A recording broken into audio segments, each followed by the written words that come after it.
அன்பை பகிர்ந்திடவே, உறவுகள் நட்புகள் வளர்ந்திடவே, நிறைவாழ்வு நம்மில் மகிழ்ந்திடவே, எழுவோம் இறை குலமே, தொழுவோம் இறை புகழை,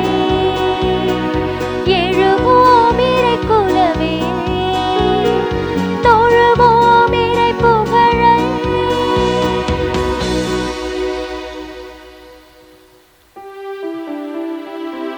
தந்தை மகன் தூயாவின் பெயராலே.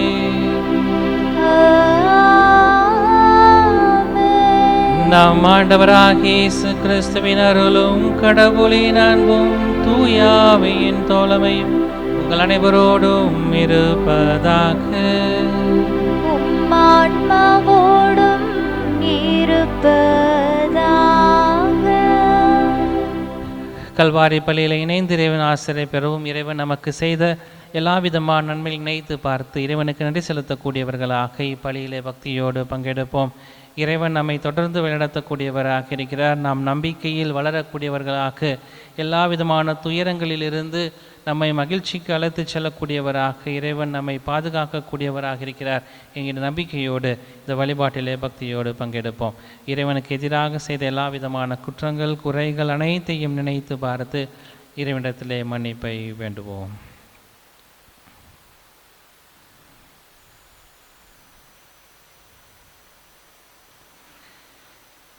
எல்லாம் வல்ல இறைவனிடமும் சகோதர சகோதரிகளே, உங்களிடமும் நான் பாவி என ஏற்றுக்கொள்கிறேன். ஏனெனில் என் சிந்தனையாலும் சொல்லாலும் செயலாலும் கடமையில் தவறியதாலும் பாவங்கள் பல செய்தேன். என் பாவமே என் பாவமே என் பெரும் பாவமே. ஆகையால் எப்போதும் கன்னியான புனித மரியாவையும் வானதூதர் புனிதர் அனைவரையும், சகோதர சகோதரிகளே உங்களையும் நம் இறைவனாகிய ஆண்டவரிடம் எனக்காக வேண்டிக் கொள்ள மன்றாடுகிறேன். எல்லாம் வல்ல இறைவன் நம்மீது இரக்கம் வைத்து நம் பாவங்கள் அனைத்தையும் மன்னித்து நம்மை நிறைவான வாழ்வுக்கு அழைத்துச் செல்வாராக. ஆமென்.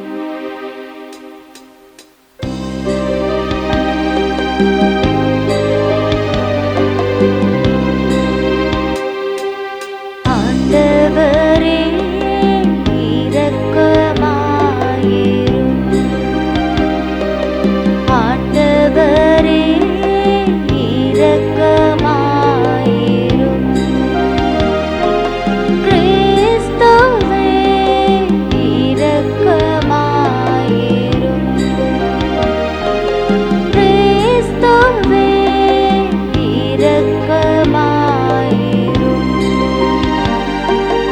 ஆண்டவரே இரக்கமாயிரும்,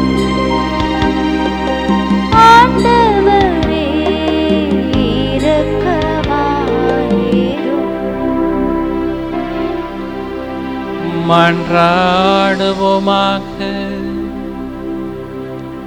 இறைவா, விண்ணகத்துக்கு ஏறி சென்றவும் திருமகன் தம் திருத்தூதர்களுக்கு தூயாவியாரை வாக்களிக்க திருபுலம் கொண்டாரே. ஆதலால் அவரது விண்ணக படிப்பினையின் பல்வேறு கொடைகளை பெற்றுக்கொண்டது போல நாங்களும் அருள் வாழ்வுக்கான கொடைகளை பெற்றுக்கொள்ள எங்களுக்கு அருள்வீராக. உம்மோடு தூயாவியானவரின் ஒன்றிப்பில் இறைவனாய் என்றென்றும் வாழ்ந்து ஆட்சி செய்கின்றவர் வழியாக உம்மை மன்றாடுகின்றோம்.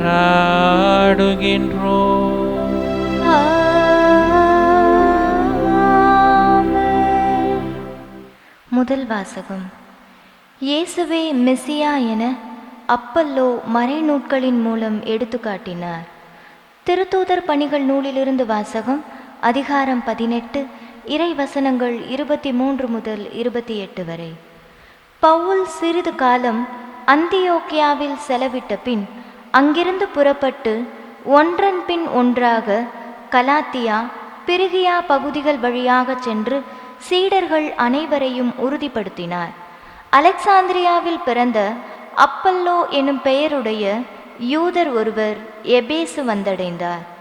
அவர் சொல்வன்மை மிக்கவர், மறைநூல்களில் புலமை வாய்ந்தவர், ஆண்டவரின் நெறிகளை கற்றறிந்தவர், ஆர்வமிக்க உள்ளத்தோடு இயேசுவை பற்றிய நற்செய்தியை பிழையற அறிவித்தும் கற்பித்தும் வந்தார். ஆனால் அவர் யோவான் கொடுத்த திருமுழுக்கை மட்டுமே அறிந்திருந்தார். அவர் தொழுகை கூடத்தில் துணிவுடன் பேசத் தொடங்கினார். அவர் பேசியதை கேட்ட பிரிஸ்கில்லாவும் அக்கில்லாவும் அவரை அழைத்து கொண்டு போய் கடவுளின் நெறியை திட்டவட்டமாக விளக்கினர். அவர் அக்காயாவுக்கு போக விரும்பிய போது சகோதர சகோதரிகள் அவரை ஊக்கப்படுத்தி அவரை ஏற்றுக்கொள்ளுமாறு சீடருக்கு கடிதம் எழுதினார்கள். அவர் அங்கே சென்றபோது இறையருளால் ஆண்டவரிடம் நம்பிக்கை கொண்டிருந்தவர்களுக்கு பெரிதும் துணையாய் இருந்தார்.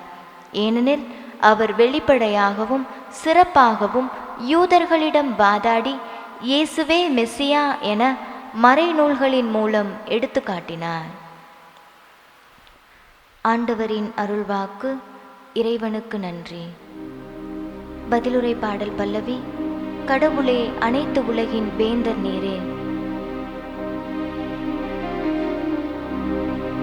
கடவுளே, அனைத்து உலகின் வேந்தர் நீரே. கடவுளே, அனைத்து உலகின் வேந்தர் நீரே. மக்களினங்களே, களிப்புடன் கை கொட்டுங்கள். ஆர்ப்பரித்து கடவுளை புகழ்ந்து பாடுங்கள். ஏனெனில் உன்னதராகிய ஆண்டவர் அஞ்சுதற்கு உரியவர். உலகனைத்தையும் ஆளும் மாவேந்தர் அவரே. கடவுளே, அனைத்து உலகின் வேந்தர் நீரே. ஏனெனில் கடவுளே அனைத்து உலகின் வேந்தர். அருட்பா தொடுத்து புகழ் பாடுங்கள். கடவுள் பிற இனத்தார் மீது ஆட்சி செய்கின்றார். அவர் தம் திருவரியணையில் வீற்றிருக்கின்றார்.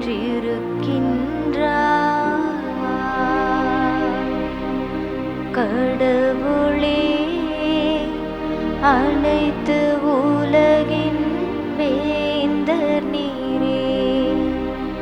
கடவுளே, அனைத்து உலகின் வேந்தர் நீரே.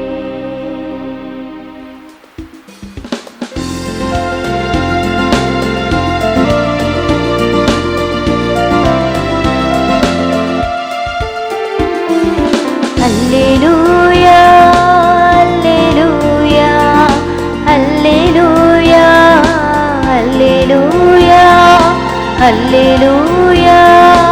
அல்லேலூயா, அல்லேலூயா, அல்லேலூயா. நான் தந்தையிடமிருந்து உலகிற்கு வந்தேன். இப்போது உலகை விட்டு தந்தையிடம் செல்கிறேன். அல்லேலூயா, அல்லேலூயா, அல்லேலூயா, அல்லேலூயா, அல்லேலூயா.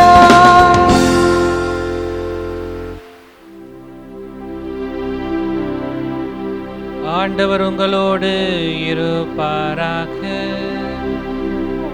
ஆன்மாவோடும் இருப்பாராக. யோவான் எழுதின செய்தியிலிருந்து வாசகம். ஆண்டவரே, மாட்சி உமக்கே. அக்காலத்தில் இயேசு தம் சீடரை நோக்கி கூறியது, நீங்கள் என் பெயரால் தந்தையிடம் கேட்பதையெல்லாம் அவர் உங்களுக்கு தருவார் என உறுதியாக உங்களுக்கு சொல்கிறேன். இதுவரை நீங்கள் என் பெயரால் எதையும் கேட்டதில்லை, கேளுங்கள் பெற்றுக்கொள்வீர்கள், அப்போது உங்கள் மகிழ்ச்சி நிறைவடையும். நான் உங்களிடம் உருக்கமாகவே பேசி வந்துள்ளேன், ஆனால் காலம் வருகிறது, அப்போது உருவகங்கள் வாயிலாக பேசாமல் தந்தையை பற்றி வெளிப்படையாக எடுத்துரைப்பேன். அந்நாளில் நீங்கள் என் பெயரால் வேண்டுவீர்கள், அப்போது உங்களுக்காக தந்தையிடம் கேட்கிறேன் என நான் சொல்ல மாட்டேன். ஏனெனில் தந்தையே உங்கள் மீது அன்பு கொண்டுள்ளார். நீங்கள் என் மீது அன்பு கொண்டு நான் தந்தையிடமிருந்து வந்தேன் என்று நம்புவதால் தான் தந்தையும் உங்கள் மீது அன்பு கொண்டுள்ளார். நான் தந்தையிடமிருந்து உலகிற்கு வந்தேன், இப்போது உலகை விட்டு தந்தையிடம் செல்கிறேன் என்றார்.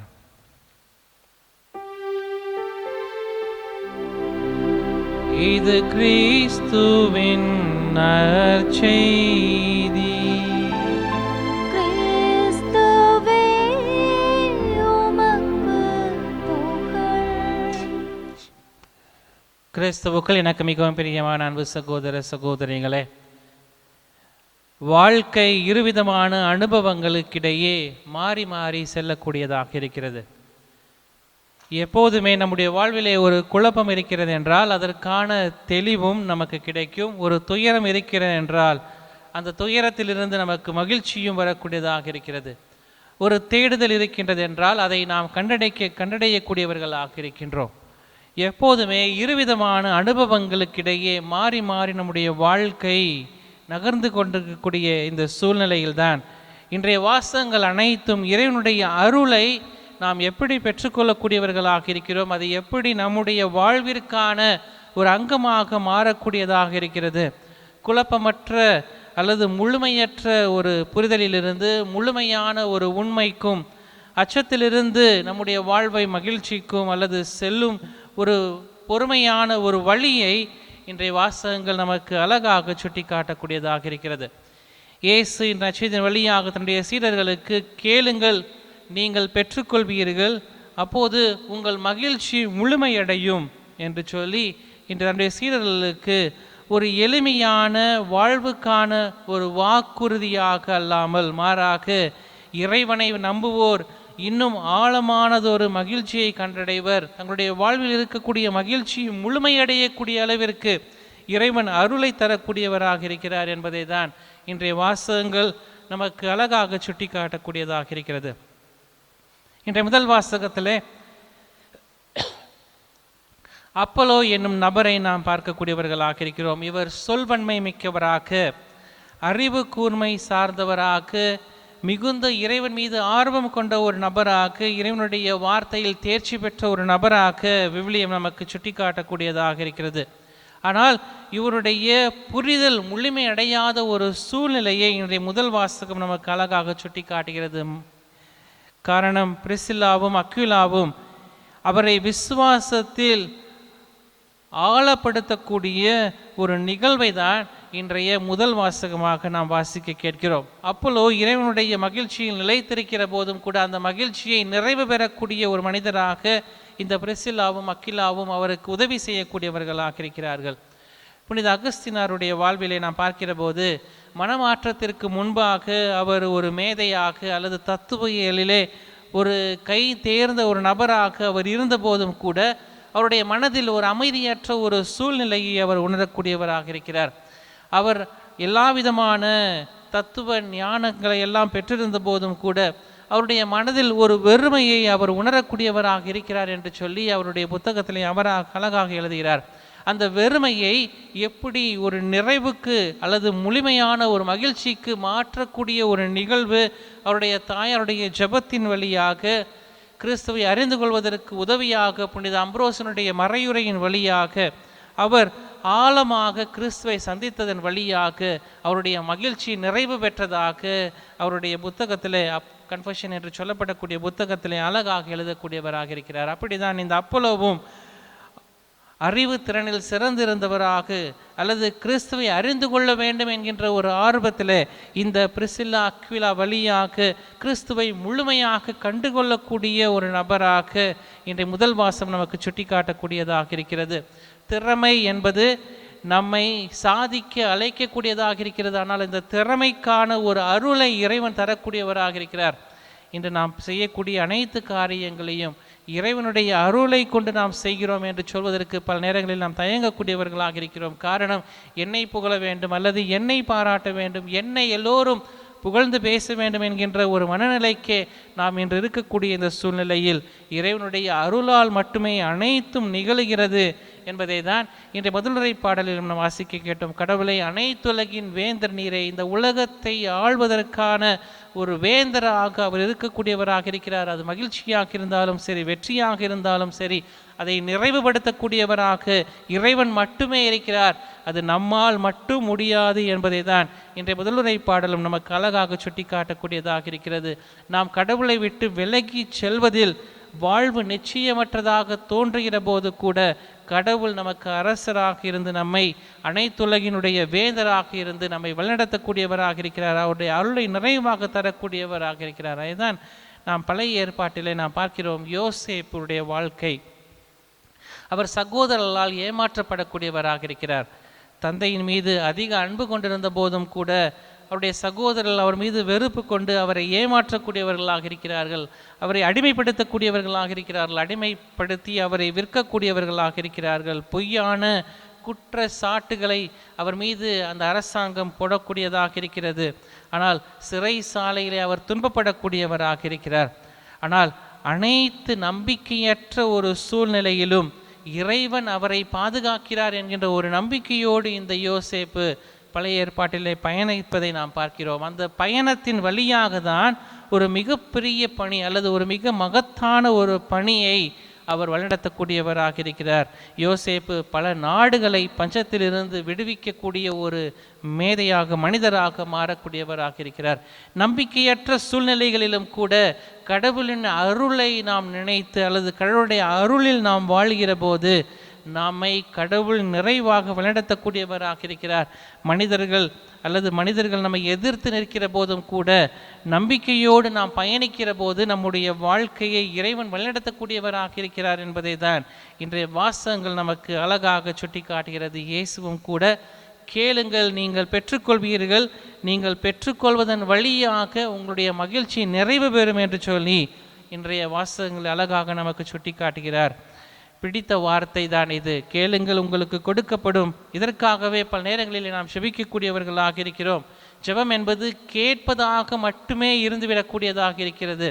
ஆனால் இயேசு இந்த ஜெபத்தை ஒரு மந்திரமாக அல்ல, மாறாக ஒரு உறவாக வழிநடத்தக்கூடியவராக இருக்கிறார். புனித அவிலா தெரசால் தன்னுடைய வே ஆஃப் பெர்ஃபெக்ஷன் என்று சொல்லப்படக்கூடிய புத்தகத்திலே அழகாக சொல்கிறார், கடவுளோடு நாம் கொள்ளுகிற ஒரு உரையாடல், ஒரு உறவு தான் ஜெபம். அது எப்படிப்பட்டதாக இருக்கிறது? நம்முடைய வாழ்க்கையில் நடக்கக்கூடிய எல்லா காரியங்களையும் இறைவனோடு உரையாடுகிற போது அந்த உறவின் வழியாக தான் நாம் கடவுளை அடையக்கூடியவர்களாக இருக்கிறோம், கடவுளோடு இணையக்கூடியவர்களாக இருக்கிறோம் என்று சொல்லி புனித அவிலா தெரசால் அழகாக சுட்டி காட்டக்கூடியவராக இருக்கிறார். இந்த ரசீதியிலும் கூட இயேசு தன்னுடைய சீடர்களை நம்பிக்கையோடு ஜெபிக்குமாறு ஒரு அழைப்பை தரக்கூடியவராக இருக்கிறார். அழகான ஒரு அதிசயத்தை அல்லது ஒரு அற்புதத்தை அழகாக அந்த மக்களுக்கு, அந்த சீடர்களுக்கு அவர் கற்பிக்கக்கூடியவராக இருக்கிறார்.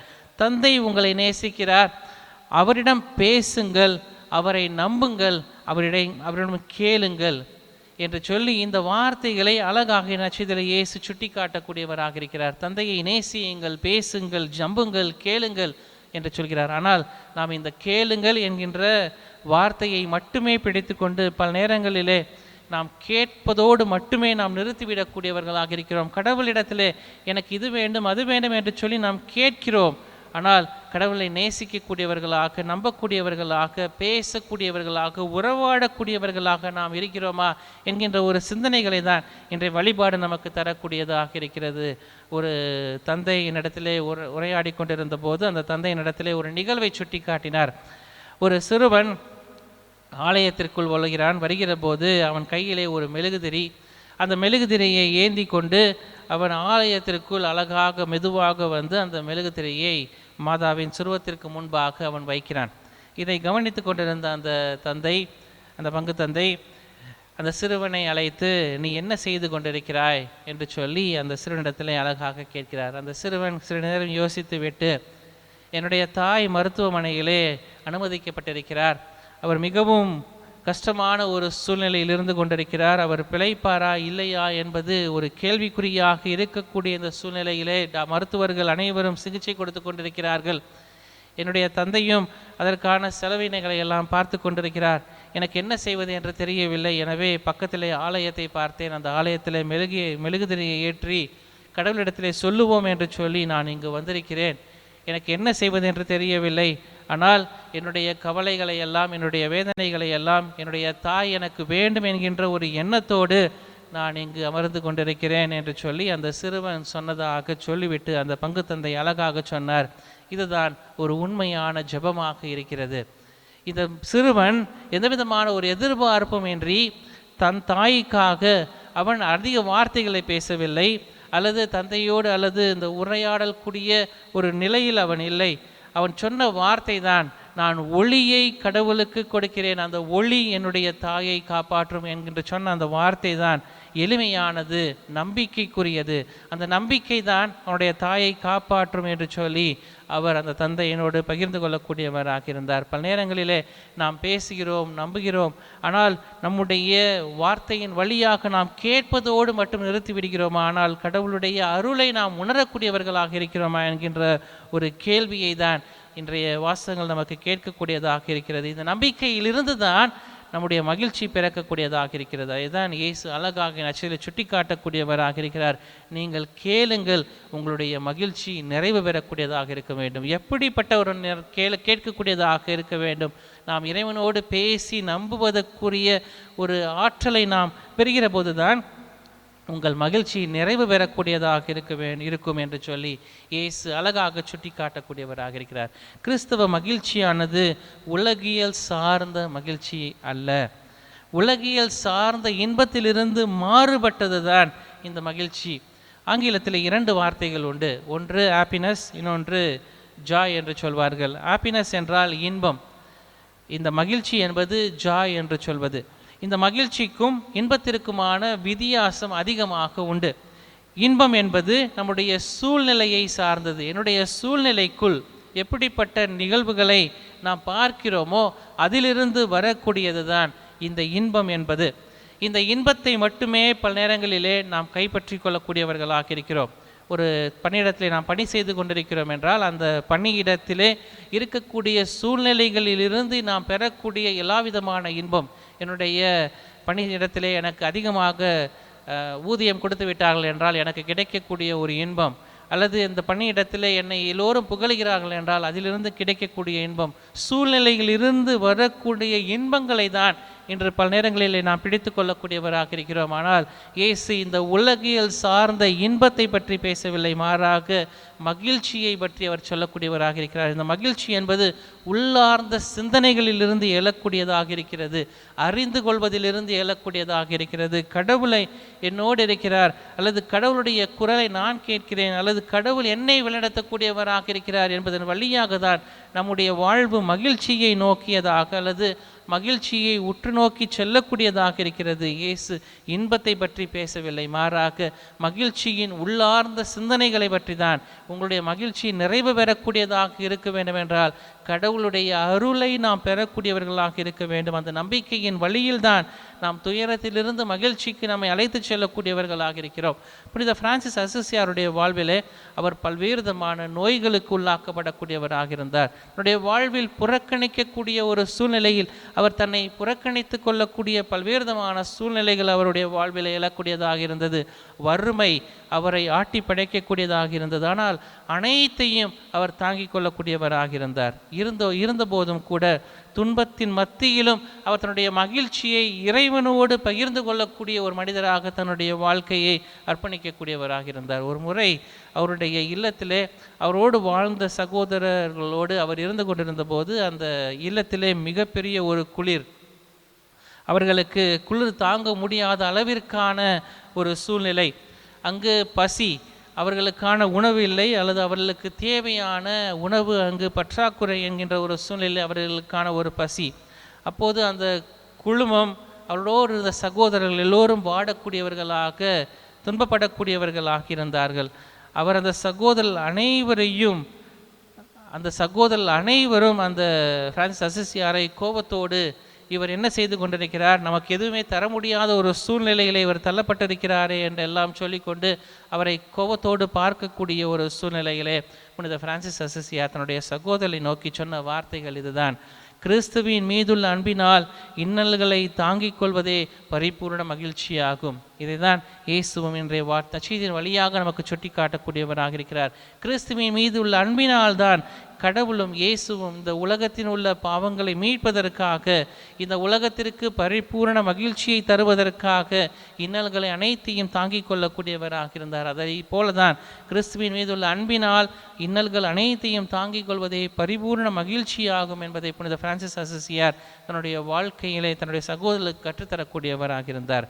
இந்த இறை வாசகங்கள் அனைத்துமே நமக்கு கற்பிப்பவை தான். அப்போலோவை போல தாழ்மையோடு நம்மை நாம் அர்ப்பணிக்கக்கூடியவர்களாக இருக்க வேண்டும். அந்த தாழ்மையோடு நாம் அர்ப்பணிக்கின்ற போது திருப்பாடல் சொல்வதை போல கிறிஸ்து அல்லது கடவுள் இந்த உலகத்தின் அரசராக இருக்கிறார், நம்மை வழிநடத்தக்கூடியவராக இருக்கிறார் என்ற நம்பிக்கையோடு நாம் பயணிக்கக்கூடியவர்களாக இருக்க வேண்டும்.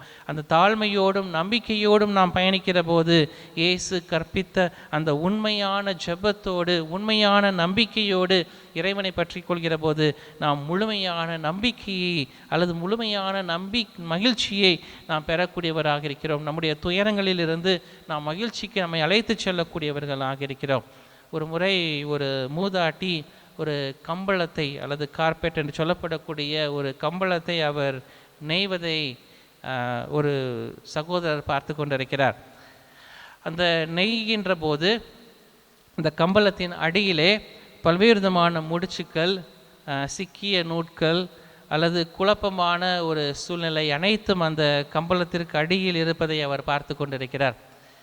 இந்த மூதாட்டி இந்த கம்பளத்தை முடித்துவிட்டு திருப்பிய போது அழகான ஒரு கம்பளம் அங்கு வெளிப்படக்கூடியதாக இருக்கிறது. ஆனால் கம்பளத்திற்கு பின்புலமாக பார்க்கிற போது அங்கு பல்வேறு விதமான முடிச்சுக்கள், சிக்கிய நோட்கள் அல்லது குழப்பமான அந்த இடத்தை அவர் பார்க்கக்கூடியவராக இருக்கிறார். அதை பார்த்து கொண்டிருந்த போது அந்த அழகான எழுத்தாளர் அழகாக எழுதுகிறார்: நம்முடைய வாழ்க்கையிலே பெரும்பாலான சூழ்நிலைகளை நாம் திருப்பி போடக்கூடியவர்களாக இருக்க வேண்டும். நாம் இந்த குழப்பங்களையும் முடிச்சுக்களையும் அல்லது பல்வேறு விதமான வேதனைகளையும் குழப்பங்களோடு நாம் நம்முடைய வாழ்க்கையை பயணித்து கொண்டிருக்கிற போது நாம் ஒரு நிறைவான மகிழ்ச்சியை ஒருபோதும் கண்டுகொள்ள முடியாது. எப்போது நாம் பிரட்டி போடுகிறோமோ அல்லது திருப்பி போடுகிறோமோ ஒரு அழகான கம்பளம் எப்படி வருகிறதோ அதுபோல நம்முடைய வாழ்வையும் இறைவன் அருளால் நிரப்பி நம்மை வழிநடத்தக்கூடியவராக இருக்கிறார் என்று சொல்லி ஒரு அழகான எழுத்தாளர் எழுதக்கூடியவராக இருக்கிறார். இறைவன் நம்மை வடிவமைக்கக்கூடியவராக இருக்கிறார். இந்த துன்பங்களுக்கு மத்தியிலும் வேதனைகளுக்கு மத்தியிலும் எல்லா விதமான இடர்களுக்கு மத்தியிலும் குழப்பமான சூழ்நிலைகள் மத்தியிலும் நமக்கு அருள் என்கின்ற அருளின் வழியாக நம்மை வழிநடத்தக்கூடியவராக இருக்கிறார். அந்த அருளை நமக்கு நிறைவாக தரக்கூடியவராக இருக்கிறார். நாம் நம்பிக்கையின் வழியாக நாம் பயணிக்கின்ற போது நாம் துயரத்திலிருந்து நிறைவான மகிழ்ச்சிக்கு இறைவன் தருகின்ற அந்த உண்மையான மகிழ்ச்சியை நோக்கி நாம் பயணிக்கக்கூடியவர்களாக இருக்கிறோம். புனித பிரான்சிஸ் அசிசியார் சொன்னது போல கிறிஸ்துவின் மீதுள்ள அன்பினால் இன்னல்களை தாங்கிக் கொள்வதே பரிபூரண மகிழ்ச்சியாகும் என்று சொன்னது போல நாம் இறைவனுக்காக நம்முடைய வாழ்வை பயணித்து செல்கிற போது அப்போலோ எப்படி எல்லா விதமான ஆசீர்வாதங்களையும் அவர் பெற்றிருந்தாலும் அந்த முழுமைக்கான ஒரு வழியை பிரிசில்லாவும் அக்கிலாவும் சொல்லிக் கொடுத்தது போல அவர்களை இறைவனுக்குடைய பாதையில் அழைத்து சென்றது போல இன்று நாமும் இறைவனிடத்தில் கேட்பதோடு நிறுத்தி விடாமல் அவரை நம்பி அவரிடத்தில் உரையாடி நாம் இறைவனோடு கொள்கிற உறவின் வழியாக நாம் மகிழ்ச்சியை நிறைவாக பெற்றுக்கொள்ளக்கூடிய மனிதர்களாக நாமே உருமாற்றிக்கொள்ள நாமே பிரட்டி கொண்டு நம்முடைய வாழ்வை அமைத்து கொள்ளக்கூடியவர்களாக இருக்க இத்திருப்பலிகளை சிறப்பாக ஜெபிப்போம். இறைவன் நம் ஒவ்வொருவரையும் நிறைவாக ஆசீர்வதித்து வழிநடத்துவாராக. ஆமென்.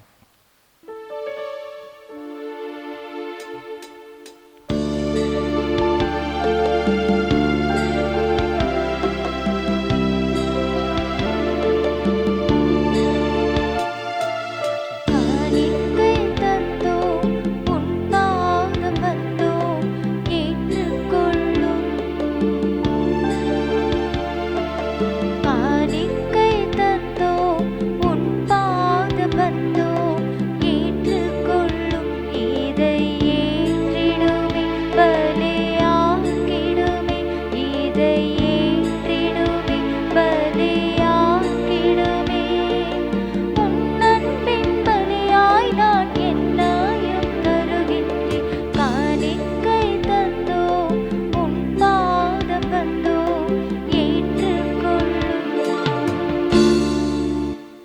சகோதர சகோதரிகளே, நாம் அனைவரும் ஒப்புக் கொடுக்கக்கூடிய இந்த கல்வாரி பலி எல்லாமல்ல தந்தையாக இறைவனுக்கு ஏற்றதாகும்படி செவியுங்கள். ஆண்டவர் தமது பெயரின் புகழ்ச்சிக்காகவும் மாட்சிக்காகவும் நமது நன்மைக்காகவும் புனித திரு அவை அனைத்தின் நலனுக்காகவும் உமது கையிலிருந்து இப்பலியை ஏற்றுக்கொள்வாராக.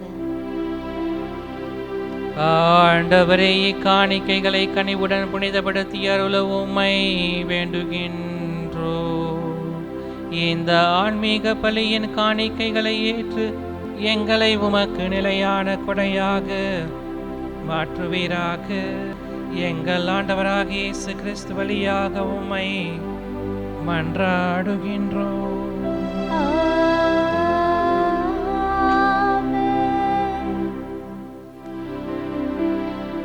ஆண்டவர் உங்களோடு இருப்பாராக. உம்மான்மாவோடும் இருப்பாராக. மகிழ்வுறும் இதயங்களை ஆண்டவரிடம் எழுப்புங்கள். ஆண்டவரிடம் எழுப்பியுள்ளோம். நம் இறைவனாகிய ஆண்டவருக்கு நன்றி கூறுவோம்.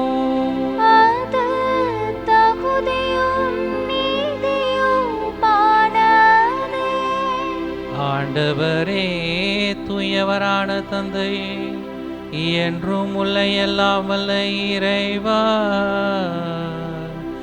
எங்கள் ஆண்டவராகிய கிறிஸ்து வழியாக எந்நாளும் எவ்விடத்திலும் நாங்கள் உமக்கு நன்றி செலுத்துவது மெய்யாகவே தகுதியும் நீதியுமாகும். எங்கள் கடமையும் மீட்புக்குரிய செயலுமாகும். கிறிஸ்து உயிர் தெழுந்தலுக்கு பின் தம் சீடர்கள் எல்லோருக்கும் வெளிப்படையாக தோன்றி தமது இறையியல்பில் நாங்கள் பங்கு பெறும் பொருட்டு சீடர்கள் கண் முன்பாக விண்ணேற்றம் அடைந்தார். ஆகவே பாஸ்கா மகிழ்ச்சி பொங்க அனைத்துலகின் மாந்தர் அனைவரும் அக்களிக்கின்றனர். அவ்வாறே ஆற்றல் மிக்கோரும் அதிகாரம் கொண்ட தூதர்களும் உமது மாட்சியை புகழ்ந்து பாடி முடிவின்றி அக்களித்து மகிழ்வதாவது: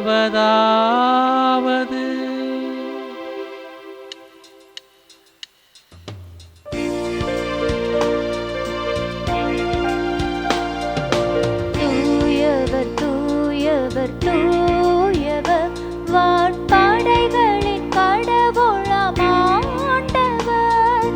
விண்ணகமும் மண்ணகமும் உமது மாட்சியால் நிறைந்துள்ளன. உன்னதங்களிலே ஓசன்னா, உன்னதங்களிலே ஓசன்னா. ஆண்டவர் பெயரால் வருகிறவர் ஆசீர் பெற்றவர். உன்னதங்களிலே ஓசன்னா, உன்னதங்களிலே ஓசன்னா.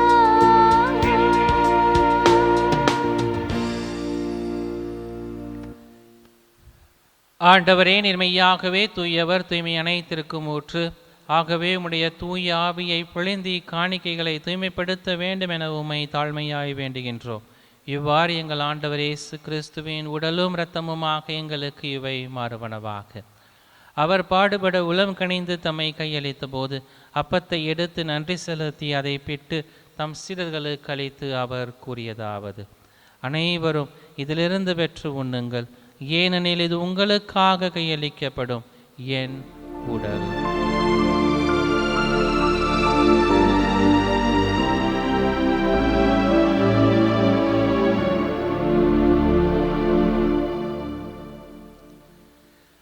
அவ்வண்ணமே இரவு விருந்து இறந்திய பின் கிண்ணத்தையும் எடுத்து மீண்டும் உமக்கு நன்றி கூறி தம் சீடர்களுக்கு அளித்து அவர் கூறியதாவது: அனைவரும் இதிலிருந்து பெற்று பருகுங்கள், ஏனெனில் இது புதிய நிலையான உடன்படிக்கைக்குரிய என் இரத்தத்தின் கிண்ணம். இது பாவ மன்னிப்புக்கென்று உங்களுக்காகவும் பலருக்காகவும் சிந்தப்படும். இதை என் நினைவாக செய்யுங்கள்.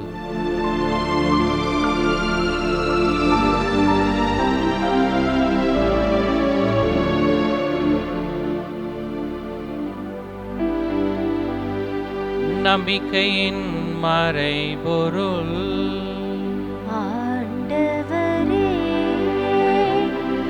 நீர் வருமளவும் உமது இறப்பினை அறிக்கையிடுகின்றோம், உமது உயிர்ப்பினையும் எடுத்துரைக்கின்றோம். ஆகவே ஆண்டவரே, நாங்கள் கிறிஸ்துவின் இறப்பினையும் உயிர்ப்பினையும் நினைவு கூர்ந்து வாழ்வு தரும் அப்பத்தையும் மீட்பளிக்கும் கிண்ணத்தையும் உமக்கு ஒப்புக் கொடுக்கின்றோம். உம் திருமுன் என்று ஊழியம் புரிய தகுந்தவர்களை எங்களை ஏற்றுக்கொண்டீர், எனவே உமக்கு நன்றி செலுத்துகின்றோம். மேலும் கிறிஸ்துவின் உடலிலும் இரத்தத்திலும் பங்கு கொள்ளும் எங்களை தூய ஆவியானவர் ஒன்று சேர்க்க வேண்டும் என உம்மை தாழ்மையுடன் மன்றாடுகின்றோம். இறைவா, உலகெங்கும் பரவியிருக்கும் இந்த திரு அவையை சிறப்பாக எங்களுடைய திருத்தந்தை லியோ, எங்கள் ஆயர் ஆரோக்கியராஜ், ஏனைய ஆயர்கள், திருப்பணியாளர்கள், துறவியர், பொதுநிலையினர், உமக்கு சொந்தமான மக்கள் ஆகிய அனைவரையும் அன்பிலும் விசுவாசத்திலும் உறுதி பெறச் செய்திரலும். இங்கு கூடியிருக்கும் எங்கள் ஒவ்வொருவரையும் உம்முடைய அன்பின் நிறைவை அடைய செய்திரலும். மேலும் உயிர் தெழுவோம் என்கின்ற எதிர்நோக்கோடு துவில் கொள்ளும் எங்கள் சகோதர சகோதரிகளையும் இறந்தோர் அனைவரையும் இரக்கத்துடன் நினைவு கூர்ந்து உமது திருமுக ஒளியினுள் ஏற்றருளும். எங்கள் அனைவர் மீதும் இரக்கமாயிரம். கடவுளின் கன்னித்தாயான மாட்சிமிக்க மரியாள், அவருடைய அன்பு கணவரான புனித யோசேப்பு, புனித திருத்தூதர்கள், மறைசாட்சியர், இவ்வுலகில் உகந்தவராய் வாழ்ந்த புனிதர் அனைவருடனும் நாங்கள் நிலை வாழ்வில் தோழமை கொண்டு உம் திருமகன் இயேசு கிறிஸ்து வழியாக உம்மை புகழ்ந்தேத்தும் வரமருள உம்மை மன்றாடுகின்றோம்.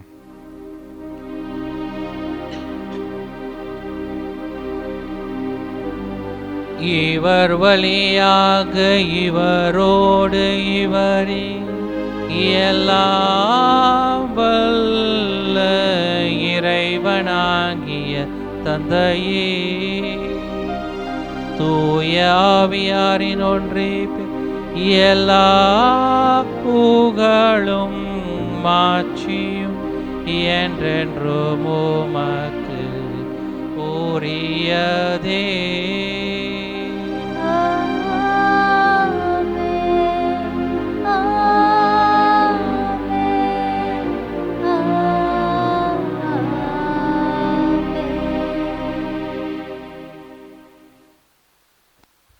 மீட்பரின் கட்டளையால் கற்பிக்கப்பட்டு இறை படிப்பினையால் பயிற்சி பெற்ற நாம் அனைவரும் துணிந்து சொல்லி ஜெபிப்போம். விண்ணுலகில் இருக்கிற எங்கள் தந்தையே, உமது பெயர் தூயதென போற்ற பெருக, உமது ஆட்சி வருக, உமது திருவுளம் விண்ணுலகில் நிறைவேறுவது போல மண்ணுலகிலும் நிறைவேறுக.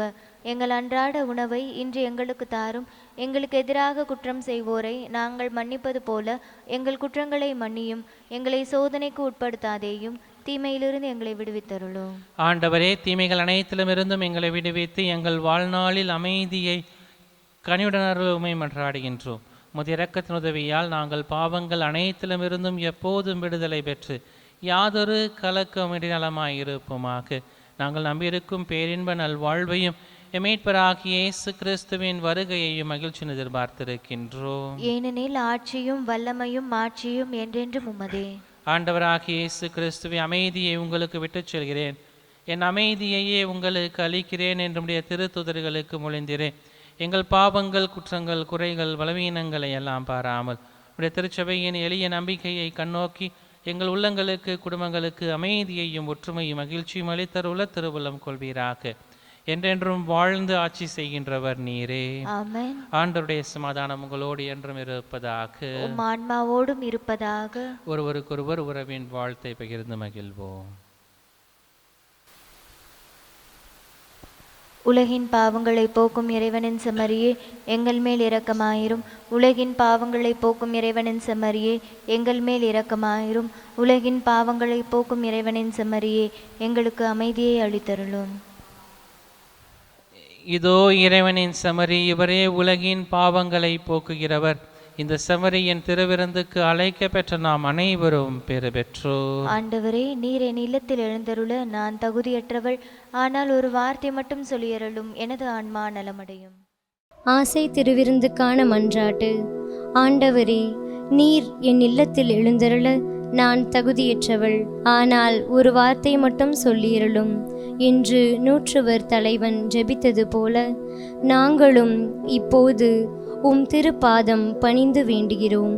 இனிய இயேசுவே, நாங்கள் தகுதியற்றவர்களாய் இருந்தாலும் எங்கள் தகுதியின்மையை பாராமல் நீர் எங்கள் உள்ளங்களில் எழுந்து வாரும். உம் அன்பிலும் அருளிலும் நாங்கள் நிலைத்திருக்க எம்முள் எழுந்து வாரும். நன்மை செய்வதில் ஆர்வமுள்ளவர்களாய் தீமைகள் அனைத்திலிருந்தும் விடுதலை பெற்றவர்களாய் வாழவும் எங்களை வழிநடத்த வாரும். எல்லா நலன்களாலும் வளங்களாலும் எங்களை நிரப்ப வாரும். ஆமேன். நன்றியோடு மன்றாடுவோமாக. ஆண்டவரே, உம் தூய மறை நிகழ்வுகளின் கொடைகளை பெற்றுக்கொண்ட நாங்கள் உம்மை பணிவுடன் வேண்டுகின்றோம். ஆதலால் தமது நினைவாக நாங்கள் செலுத்துமாறும் திருமகன் கட்டளையிட்டவை அனைத்தையும் எங்களை அன்பின் வளர்ச்சிக்கு இட்டுச் செல்வனவாக எங்கள் ஆண்டவராகிய இயேசு கிறிஸ்து வழியாக உம்மை மன்றாடுகின்றோம்.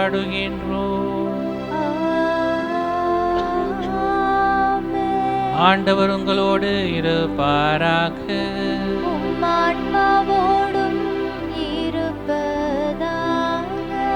எல்லாம் வல்ல இறைவன் தந்தை, மகன், தூயாவி நம் அனைவரையும் நிறைவாக ஆசிர்வதித்து வழிநடத்துவாராக.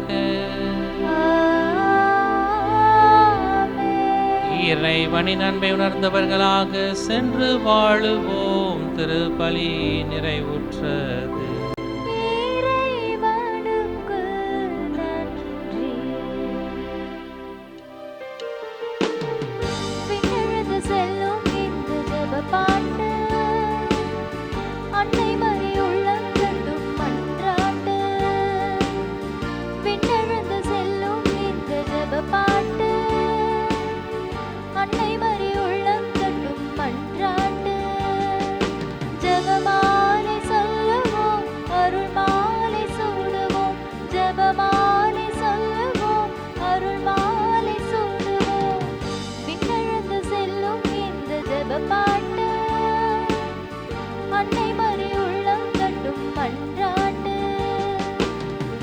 தந்தையின் அன்பு